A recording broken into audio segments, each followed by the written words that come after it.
Et à plusieurs milliers de kilomètres du Proche-Orient, nous attend depuis Paris Régis Debord. Merci Monsieur Debord de répondre à nos questions. Situation post-émeute en France et à quelques jours bien évidemment du 14 juillet. Vous êtes le délégué national du pôle CRS au syndicat UNSA Police. D'abord votre regard sur cette situation, ce dont je parlais post-émeute. Quel est l'état d'abord des hommes et des troupes au sol ? Bonjour à vous. Alors effectivement, on sort plus ou moins d'une période assez tendue d'émeutes en France suite à la mort d'un jeune. Les troupes, elles sont, on va dire, fatiguées parce que depuis ces dernières années, ces derniers mois, on a eu quand même beaucoup d'événements, les gilets jaunes, les réformes des retraites, maintenant des émeutes dans de nombreuses villes de France. C'est des phénomènes qui sont quand même très durs à canaliser, qui sont spontanés. Donc voilà, les collègues sont ils sont relativement fatigués. On a énormément de blessés chez nous. Donc voilà, le moral des troupes n'est pas forcément au beau fixe. Alors vous dites que c'est intéressant ce que vous dites. Vous dites que ce sont des mouvements plutôt spontanés. Il n'y a visiblement pas forcément de renseignements précis concernant les éventuelle violence pour le 14 juillet ? Alors le 14 juillet en France, on sait que c'est un événement festif, mais qui attire beaucoup de monde, y compris des personnes mal intentionnées, comme tous les ans, où on a énormément d'incendies volontaires, de véhicules, d'attaques de commissariats à l'aide de mortiers. Certains émeutiers en profitent de cette journée de fête nationale pour s'en prendre aux biens et aux personnes, et beaucoup aux forces de l'ordre françaises. La question est de savoir véritablement, est-ce que vous, sans aucun jeu de mots, Monsieur Debord, vous êtes armé pour faire face à ces violences urbaines et ces mouvements spontanés d'émeutes ? Oui, forcément, il y a un dispositif policier et gendarme qui est énormément renforcé pour ces deux prochaines journées, la nuit du 13 et la journée du 14. Armé, on va dire, oui, en nombre. Après, comme je vous disais, c'est très difficile parce qu'on ne sait pas du tout à quel endroit du territoire ça peut partir en émeute ou en violence. Donc c'est toujours compliqué. C'est pas comme les compagnies de CRS quand on a du maintien de l'ordre. Là, on est tout de suite dans du rétablissement de l'ordre et de la violence urbaine. Donc c'est des petits groupes qui sont très mobiles. Donc c'est beaucoup plus compliqué à canaliser et à faire cesser ces mouvements par rapport à une manifestation.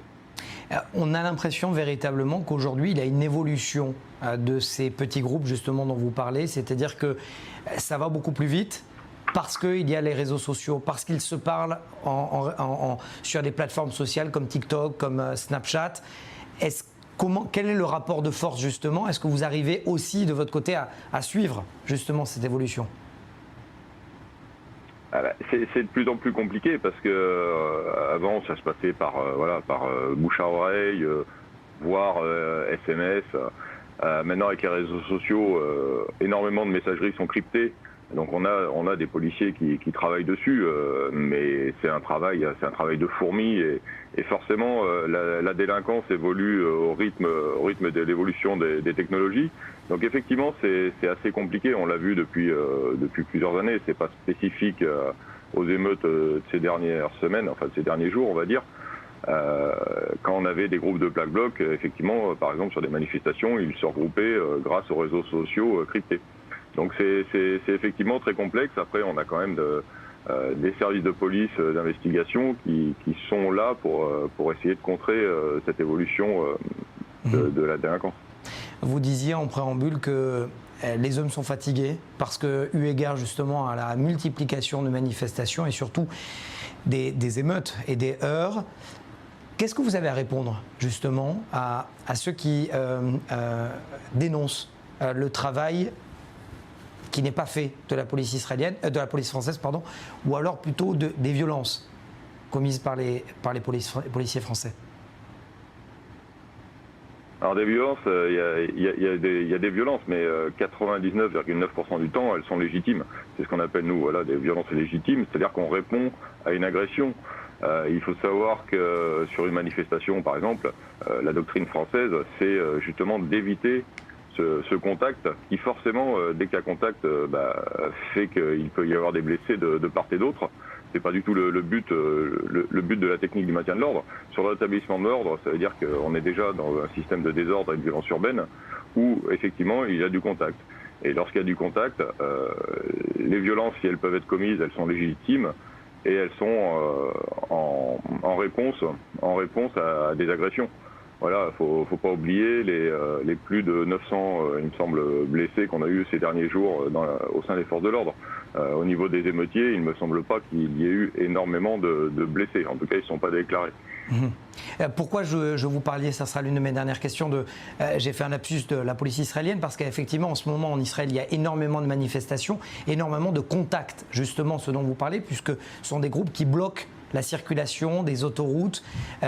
Quand il y a blocage du quotidien et que vous devez aller au contact,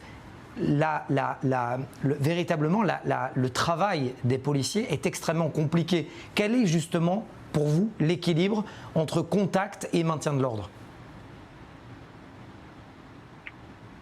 Disons qu'il faut trouver le juste milieu pour éviter des blessés de chaque côté, mais on ne peut pas laisser non plus, on est dans un état de droit, on ne peut pas laisser faire tout et n'importe quoi, faire brûler des commerces, des véhicules, s'en prendre aux institutions, s'en prendre à des commissariats, où on a vu carrément des attaques de commissariats. Voilà, donc au bout d'un moment, on est obligé d'intervenir, et lorsqu'on intervient, effectivement, il y a contact, et là, on n'a pas le choix d'aller au contact pour interpeller des individus qui s'en prennent absolument à tout, y compris à des personnes et des biens qui sont dans les quartiers qui sont ciblés par ces voyous. Merci beaucoup Régis Debord d'avoir répondu à toutes nos questions. Vous êtes délégué national du pôle CRS UNSA Police. Merci à vous.